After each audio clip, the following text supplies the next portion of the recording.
is time.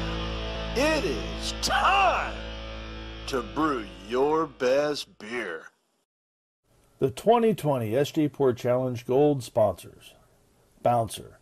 A special thanks to double gold sponsor Bouncer, keeping the dregs out with an inline filter for homebrewers, keeping you homebrewers organized on a brew day with Boil Bro, and keeping beer fun with the Growler Bro mini beer flavor infusers.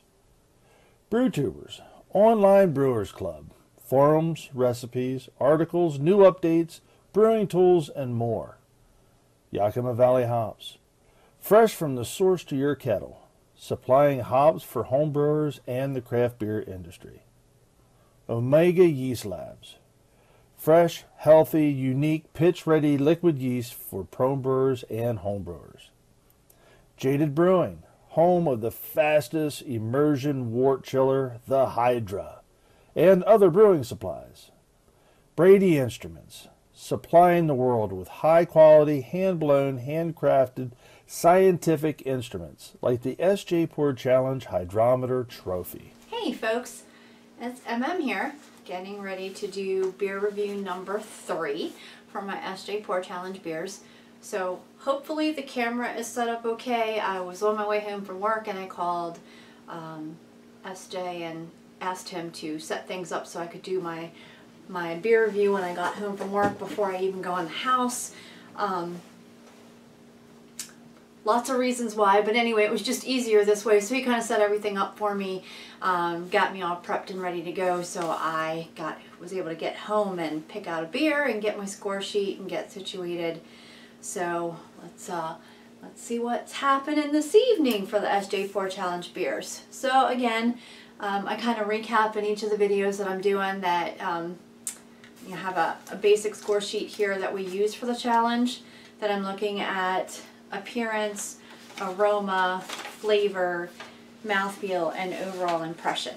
And the beer that I'm going to be looking at or tasting, trying, reviewing, scoring, I'm still on work overload. So the beer that I'm going to be doing this evening is A72-RD1-61S. Again, that's A72-RD1-61S. And the label on this one says beer style is strong bitter. The adjuncts are honey, and the hops are Newport, Cascade, and EKG, with an ABV of 7%. So let's get this one opened up. Nice little hiss.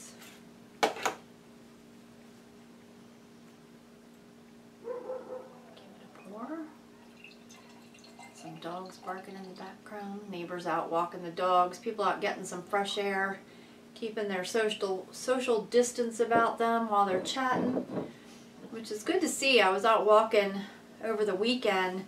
A lot of people were just walking, keeping their heads down and keeping to themselves. I did bump into a neighbor that I usually see regularly that, you know, they stayed on their side of the road, I stayed on my side of the road, and we had a nice conversation. But a lot of people were really just keeping to themselves, and that was kind of a little disheartening, because, you know, you can still stop and chat with your neighbor, just keep your distance, keep your appropriate social distance, but converse with people. So it's good this evening to see people actually out chatting with one another. You know, we don't want to, social distance doesn't mean isolation. It just means using some common sense. So, boy, the things that you have to talk about or think about in today's world, even as part of a beer review. So, anyway. So I have my strong bitter poured. It's a pretty good color. I don't know if you guys can see that on camera, because it's getting a little dark behind me, and it's also kind of chilled in the glass, but it's a nice brown amber color. And has a nice nose to it, but more of a malty nose.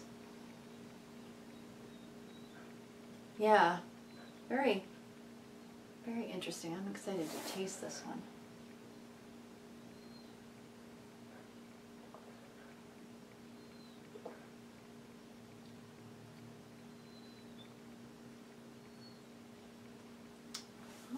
That is interesting.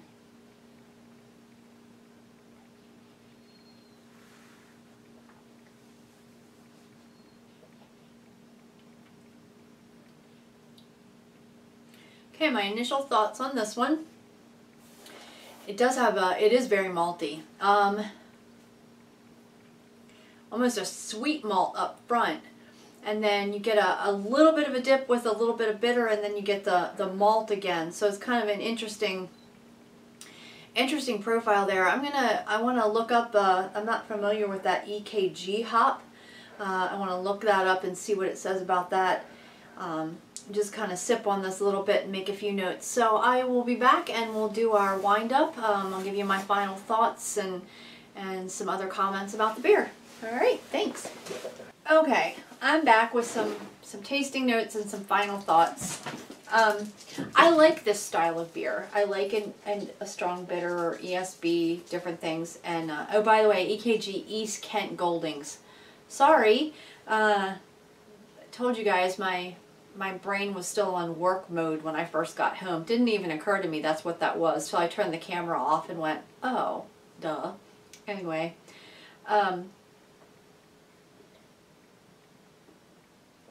I like this style of beer, but I've judged this style of beer in the past or scored, reviewed, whatever, and I always struggle with figuring out what exactly it's supposed to be.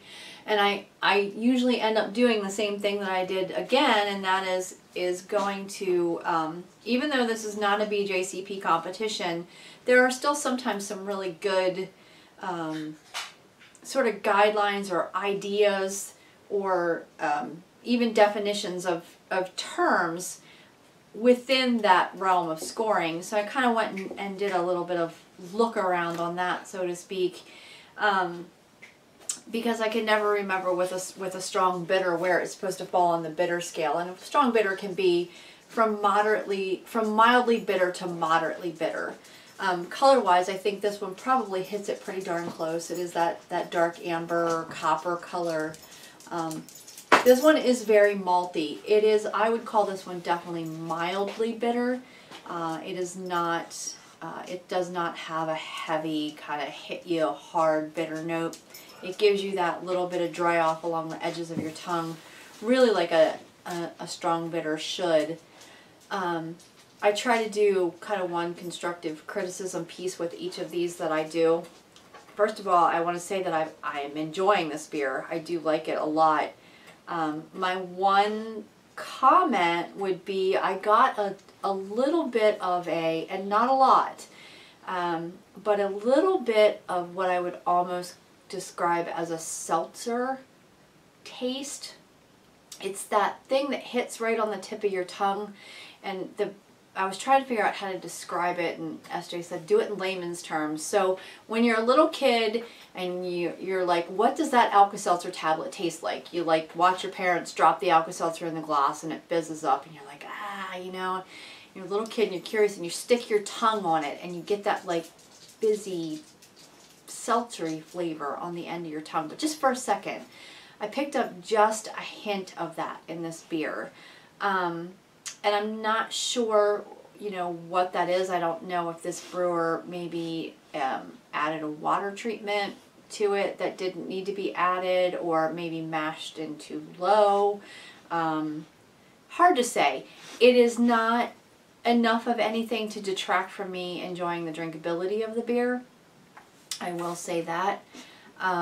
It is a little, I could stand it to be just a tiny bit more carbonated. Although it is sticking, it does have some legs to it, so what is there is hanging out. It's got that nice toasty caramel aroma to it. It's got that good malty flavor with that bitter sort of in the middle. It's kind of got a medium mouthfeel. Again, it kind of pretty much hits spot on if you were judging this as a BJCP beer. It fits style and fits profile pretty closely.